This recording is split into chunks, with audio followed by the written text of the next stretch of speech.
नमस्कार. आता तुम्ही CTET किंवा टेट सारख्या परीक्षांची तयारी करत असाल ना, तर पियाजेच्या सिद्धांतामधले हे दोन शब्द ॲसिमिलेशन आणि अकॉमोडेशन यांनी तुम्हाला नक्कीच गोंधळात टाकलं असणार. अहो, वाटतात तर अगदी सारखे, पण त्यांच्यात जमीन आसमानाचा फरक आहे. चला तर मग आज हाच फरक आपण एकदाचा आणि कायमचा स्पष्ट करून टाकूया. आणि खरं सांगायचं तर हे दोन्ही शब्द ऐकायला इतके सारखे आहेत ना, की परीक्षेमध्ये हमखास गोंधळ होतोच होतो. आणि पेपर सेट करणारे नेमका याच गोष्टीचा फायदा घेतात. तर मग प्रश्न हा आहे की यांच्यातला नेमका फरक आहे तरी काय? हो, परीक्षेत काय होतं, बरोबर या शब्दांचा वापर करून एक MCQ सापळा रचला जातो. आणि खूप जण त्यात अडकतात. पण काही काळजी करू नका. आज आपण ही संकल्पना इतकी सोपी करून समजून घेणार आहोत की तुम्ही या सापळ्यातून अगदी सहज बाहेर पडाल. ठीक आहे.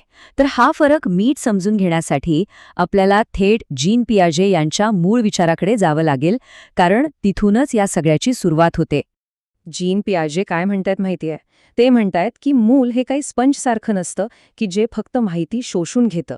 नाही, उलट ते एका छोट्या शास्त्रज्ञासारखं असतं, एक ॲक्टिव्ह लर्नर, जे आपल्या अनुभवांमधून स्वतःच्या ज्ञानाची एक एक वीट रचून इमारत उभारतं. आता बघा, हे ज्ञान तयार होताना ना दोन महत्वाच्या प्रक्रिया घडतात. पहिली ॲसिमिलेशन आणि दुसरी अकॉमोडेशन. आणि जेव्हा ह्या दोन्ही प्रक्रिया एकत्र येतात तेव्हा त्यातून तयार होतं ॲडॅप्टेशन, म्हणजेच अनुकूलन. आणि हेच अनुकूलन मुलांच्या बौद्धिक विकासाला, त्यांच्या विचारांना पुढे घेऊन जातं. चला तर मग पहिली पायरी बघूया, ॲसिमिलेशन. याला आपण समजण्यासाठी जुनी चौकट असंही म्हणू शकतो. आता हे असं का, ते आपण पुढे बघूया. तर ॲसिमिलेशन म्हणजे नेमकं काय? अगदी सोप्पं आहे. बघा, आपल्या सगळ्यांच्या मनात ना प्रत्येक गोष्टीसाठी काही मानसिक चौकटी किंवा समजा कम्प्युटरमधल्या फोल्डर्ससारखे फोल्डर्स तयार असतात. पियाजे याच फोल्डर्सला स्कीमा असं म्हणतात. तर जेव्हा एखादं मूल नवीन माहिती किंवा अनुभव आपल्याकडे आधीपासूनच असलेल्या स्कीमामध्ये, म्हणजे त्या फोल्डरमध्ये बसवतं, तेव्हा त्यालाच ॲसिमिलेशन म्हणतात.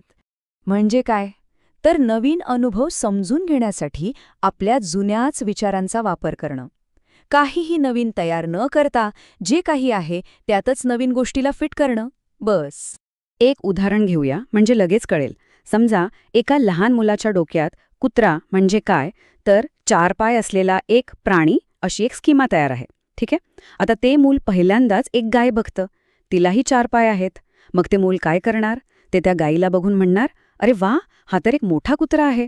बघा, इथे ते मूल नवीन माहिती म्हणजे गाय आपल्या जुन्या स्कीमामध्ये म्हणजे कुत्रा बसवण्याचा प्रयत्न करते.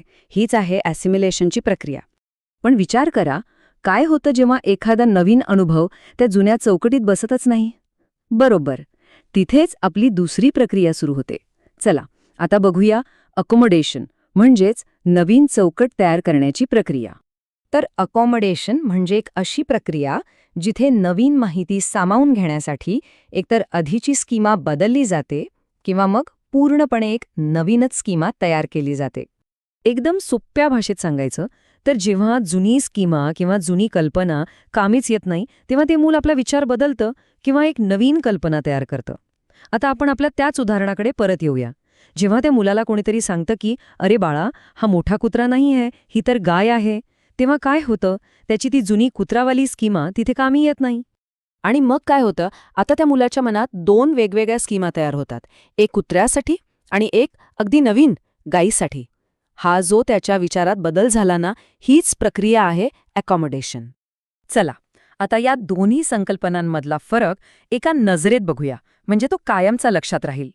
तर बघा, एसिमिलेशनमध्ये नवीन माहिती जुन्या स्कीमामध्ये बसवली जाते आणि अकोमोडेशनमध्ये नवीन माहितीसाठी जुनी स्कीमा बदलली जाते किंवा मग एक नवीनच तयार केली जाते.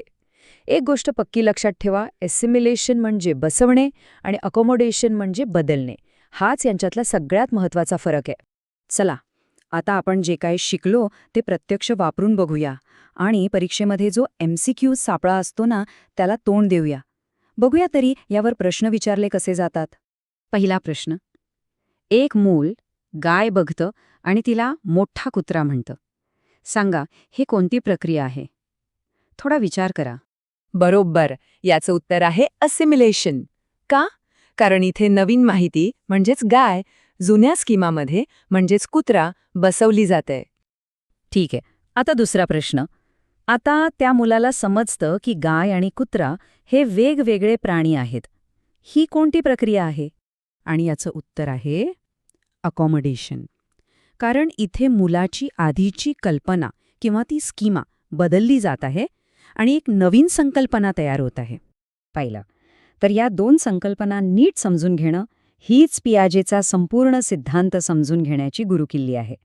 एकदा का एसिमिलेशन आणि अकॉमोडेशन मधला फरक डोक्यात पक्का बसला की पुढच्या संकल्पना समजायला खूपच सोप्या जातात. आणि जाता जाता एक विचार करूया. आपल्या स्वतःच्या शिकण्याच्या प्रक्रियेत या दोन्ही प्रक्रिया कुठे आणि कशा घडत असतील बरं? आपण रोज नवीन गोष्टी शिकताना आपल्या मनातल्या या चौकटी कशा वापरतो आणि गरजेनुसार त्या कशा बदलतो? विचार करण्यासारखा प्रश्न आहे, नाही का?